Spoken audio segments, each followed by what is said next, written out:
I was just thinking about what happened to the elves, and I'm reminded of a song sung to me many years ago. It was when my mother died, and this wise elven woman comforted me and told me that we shouldn't fear death or hate it. Death is just another beginning. One day, we must all shed our earthly bodies to allow our spirits to fly free.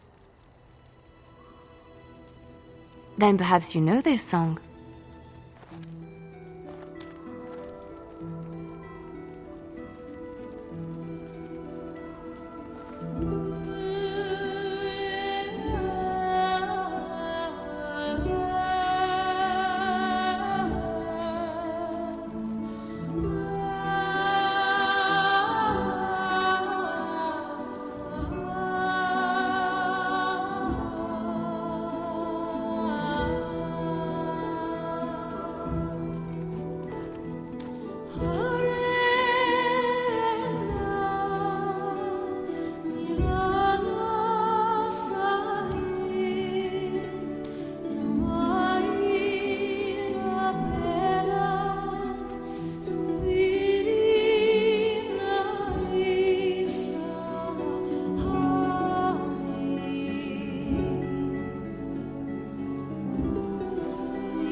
What's on your mind? I have always had an affinity for the spirits of the Fade. As a child, I never feared my dreams because I knew they were there. I could sense the demons, too, and their presence frightened me. It was the kindly spirits of the Fade that took the fear from me. I've always been able to feel the spirits, even if I never saw them. And as I nurtured my talent in the circle, I became more sensitive. I began to notice every time I was in the Fade, whether it was in a dream or in magical practice, that I was being watched. I suppose they must. It is these benevolent spirits that create our dream worlds in the Fade. Sometimes I would see it, a glowing, nebulous form. Most times I would just feel its presence, gentle and comforting, but somehow alien. I think it is a spirit of faith. They have never been seen before, and perhaps I am wrong. But something tells me I'm not. It always felt like the same entity. This one spirit was curious about me, and was guarding me, for want of a better word. There were times when I was in the Fade that it seemed to stretch forth to shield me, keeping me safe. And I think it gave me strength in my most terrible battles, Ostagar being one of them. I don't know why I was chosen. Perhaps it knew that there was something more that lay in store for me. I like to think that I was given a rare chance, and I'm going to make the best of the time so generously given to me. I will not lie motionless in a bed, with coverlets up to my chin, waiting for death to claim me. That is not the death for me. And so I will fight alongside the Grey Warden, and help prepare him for the task that is yet before him. So you had better listen to me, because I swear, if I should fall before the end and you don't seem to be doing things properly, I'll get up again to give you a good finger-wagging. You know, I think you'll be all right, even without my help. It speaks. It doesn't have better things to do. That part I know, as Wilhelm often bragged about it to whomever was willing to listen to him. He claimed to have found me in the deep roads. I was in the ruins of a Tig, he said, deactivated, with my control rod not far away. I think I remember a battle. It was long before, and then there was darkness.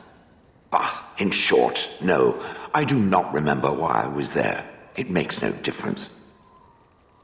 It was a hobby of his, scavenging. One of the reasons he traveled so much is that he was looking for entrances into the deep roads, old places the dwarves had long forgotten. And then he would sneak down and search for magical treasure, before anyone was the wiser. Indeed, he had spells that allowed him to remain hidden and move quickly, but he had no defense against the blight, and worried constantly that he would get sick. If any Darkspawn showed themselves, he fled. More often, he would have to fight other scavengers, dwarves who had become tainted. In the end, it killed him. I mean, he found me there, right? I wouldn't have had to put up with the twit, and I would be none the wiser. I don't think I was aware while I was there, not like in the village. Or perhaps I was.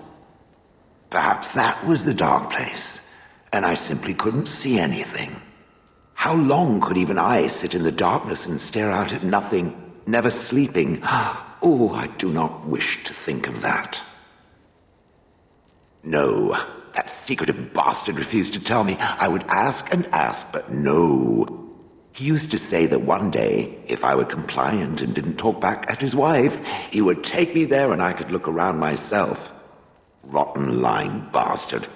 If I had his head in my hands now, I would squeeze it like a giant lemon. Squish. On then. Enchantment?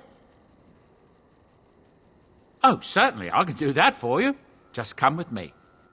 What's on your mind? Cure me?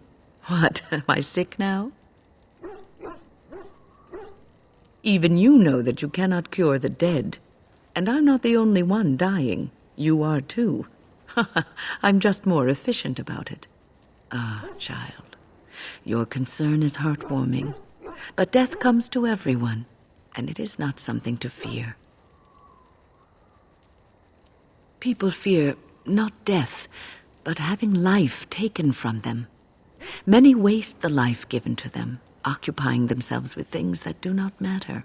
When the end comes, they say they did not have time enough to spend with loved ones, to fulfill dreams, to go on adventures they only talked about. But why should you fear death if you are happy with the life you have led? If you can look back on everything and say, yes, I am content. It is enough. I think I've led a good life, a full life, and I, for one, am not afraid of death, whatever it may bring. They say that when you die, your spirit travels through the fade and returns to the Maker. And after that, we'll see, won't we? Well, aren't you sweet and attentive? Of course. There are many rumors about spies, or legion or otherwise. What are you referring to exactly?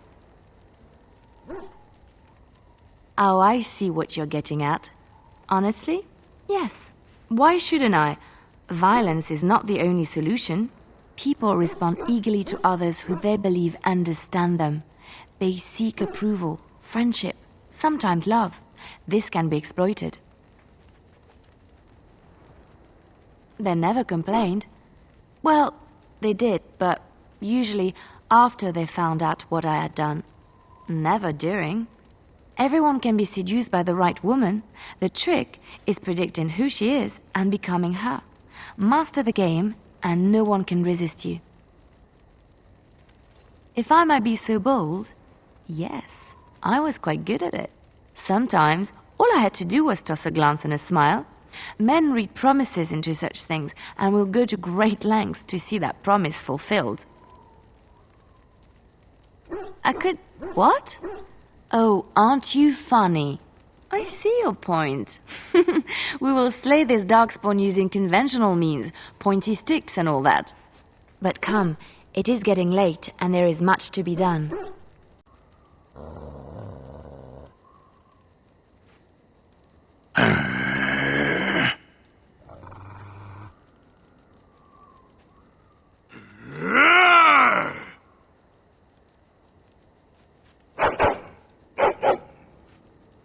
You are a true warrior and worthy of respect. What's on your mind? I try not to dwell too much on the mistakes of my past, of which there are many. I would go quite mad if I did that. But I do have one regret. The greatest misstep of my life, made even more grave because it had dire consequences for someone else. Years ago, I was assigned as mentor to a lad, Inon. He was my first apprentice. Inon was an elf, raised in one of the elven alienages, and he was very mistrustful of humans, especially humans in authority. All he knew of the humans was what he had seen in the alienage. He was very wary of us. What Inon needed was time. Time to get used to his new home, time to emerge from his shell, so we could build a rapport. I gave him no such time. I was young and arrogant. He is a mage, I thought. He needs to grow up and act like one. I expected too much from him too quickly. I gave no consideration to his origin or his feelings, and he retreated further from me. All I could think of was how stubborn he was, how he was throwing away all his talent and his potential just to be difficult. Oh, age and wisdom have mellowed me. I was quite different back then. Much more unforgiving. You cannot plant crops in the cold, wintry ground. You cannot teach a student who is closed off and unresponsive. Patience is what is needed, and I learned that too late to help him. Inon ran away from the circle one night. I had berated him over some trivial, ridiculous matter that I no longer remember. I drove him away because of something utterly unimportant. He was a child, 14 at the time of his leaving. They had his phylactery, and they hunted him down. The phylactery is a vial of blood taken from a mage. But blood is connected to life, and your blood can be used to track you down. They called him Maleficar, a mage who practices forbidden magic, deserving of death. He was a child, misunderstood and lost. I begged the Templars to tell me if he suffered, if they gave him a quick death. I got no answers from them. I was his mentor, and they wouldn't even tell me what became of him. I should have known better. I had the best mentors. They were kind, compassionate. Why didn't I learn from them? I failed Inon. All I had to do was listen to him. He would try to talk to me, and I would tell him to concentrate on his spells. He talked about the alienage sometimes, and the Dalish. He always talked about looking for the Dalish elves. The Templars are well-trained and thorough. That he still lives, it would be a vain hope. The apprentices that came after Inon benefited greatly from the lessons I learned from him. In a sense, he was my teacher, and I his student. And there it is, my story, my one greatest regret.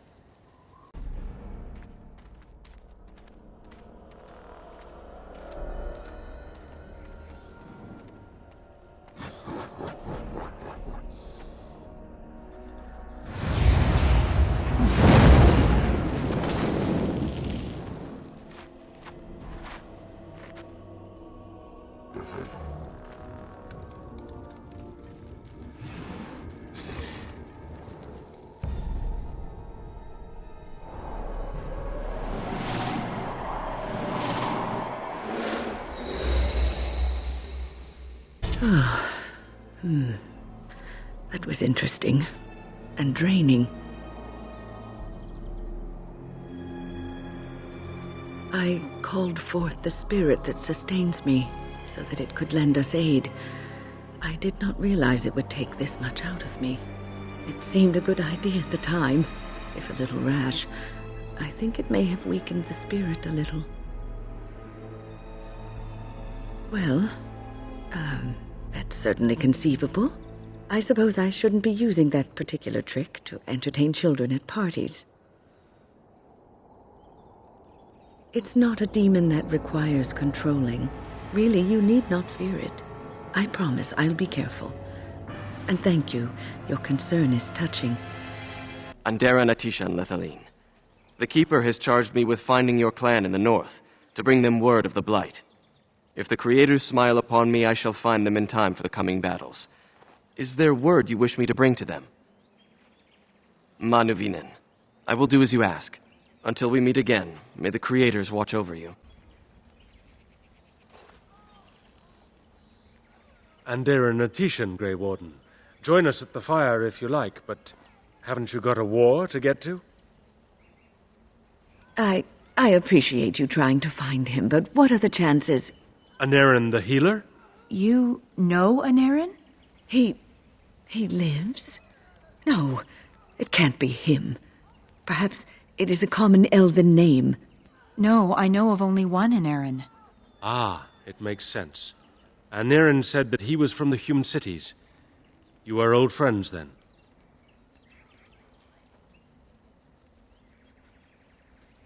If you seek Anarin, you must venture into the forest.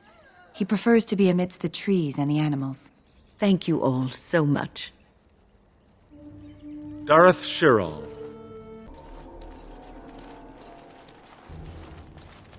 Friends, turn back, please. These woods are a danger to those who do not know the paths. Anarin?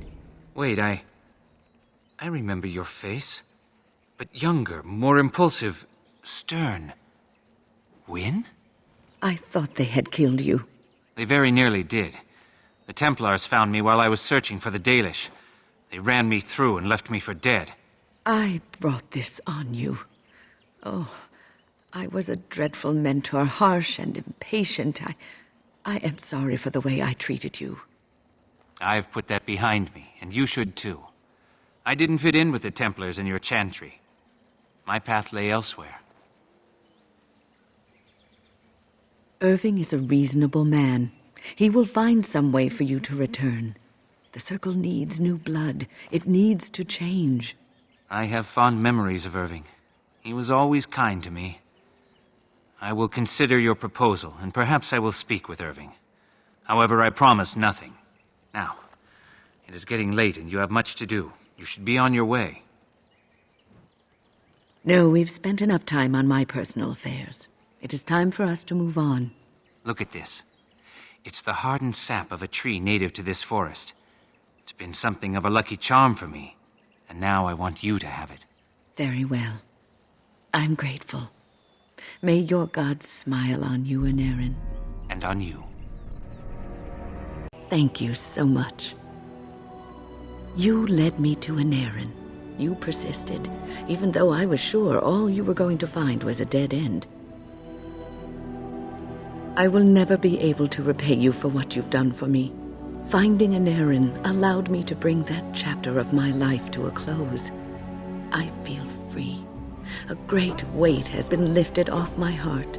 This moment, it feels like the moment before the sunrise, when all the world is still, holding its breath, waiting for first light.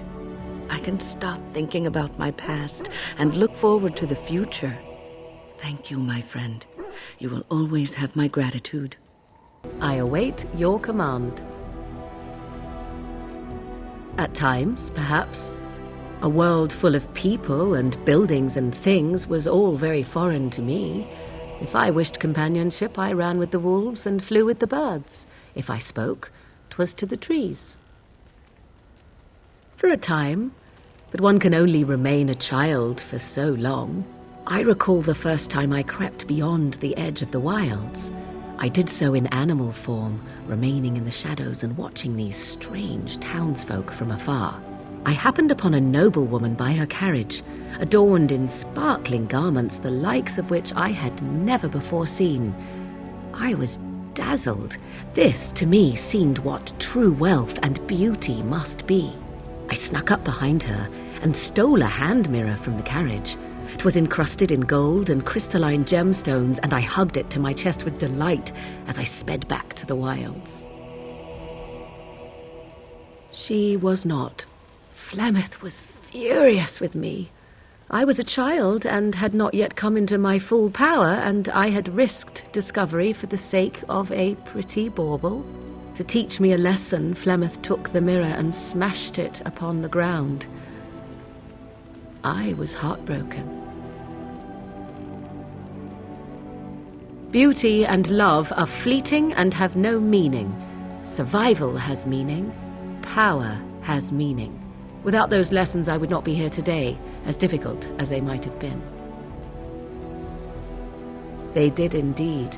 To return to your original question, perhaps my time in the wilds was indeed lonely, but such was how it had to be. I find myself at times wondering what might have become of the girl with the beautiful golden mirror, but such fantasies have no place amidst reality.